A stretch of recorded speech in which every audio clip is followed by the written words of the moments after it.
পোশাক বিতর্কে বিদ্যা বললেন, আমার লজ্জা নেই।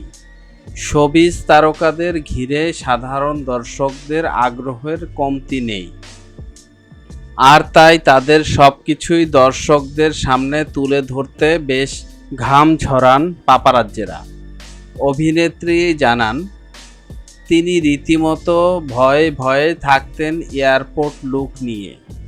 ঠাকুরকে ডাকতেন যেন কোনো ফটোগ্রাফার না আসেন। যদিও তাকে লাভের লাভ কিছুই হতো না, পাপারাজ্জিদের ক্যামেরায় ঠিকই ধরা পড়তেন তিনি। তবে সময়ের সঙ্গে সঙ্গে সবটাই ঠিক হয়ে যায় বলেও দাবি করেন বিদ্যা। ইন্ডাস্ট্রির তথাকথিত সাইক কনসেপ্টকে গুঁড়িয়ে দিয়েছেন অভিনেত্রী। শাড়িতেই তিনি স্বাচ্ছন্দ্য বোধ করেন, শাড়িতেই খুশি, কিন্তু জীবনের কোনো না কোনো সময় বডি কাউন্ট পোশাক পরে দেখেননি এমনটা নয়। পরেছেন, চেয়েছেন অন্য অভিনেত্রীদের মতেও দেখতে লাগুক তাকে, কিন্তু বিদ্যার মনে হয়েছে তাকে নাকি অদ্ভুত দেখাচ্ছে। রেড কার্পেটে বেশিরভাগ সময় শাড়িতে দাপানো নিঃসন্দেহে চ্যালেঞ্জ, আর সেই চ্যালেঞ্জে বেশ ভালোভাবেই পাস করেছেন। ট্রেন্ড সেটার কি বলা যায় তাকে?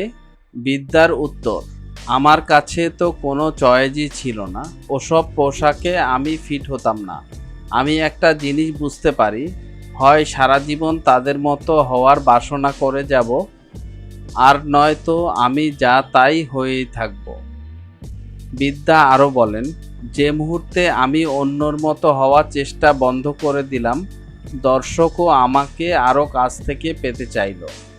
আমি খুশি, যা ভালোবাসি তাই পড়তে পারি, যা ইচ্ছা তাই করতে পারি। আমি মুক্ত, আমি স্বাধীন। মানুষের কাছে তোমার প্রশংসা করা ছাড়া আর কোনো উপায় নেই, কারণ তারা নিজেরাও বুঝে গেছেন আমার লজ্জা নেই। দের এন্টারটেনমেন্ট আপডেটকে সাবস্ক্রাইব করুন এবং ভিডিওটি ভালো লাগলে শেয়ার করুন আপনার ফ্রেন্ডসের কাছে।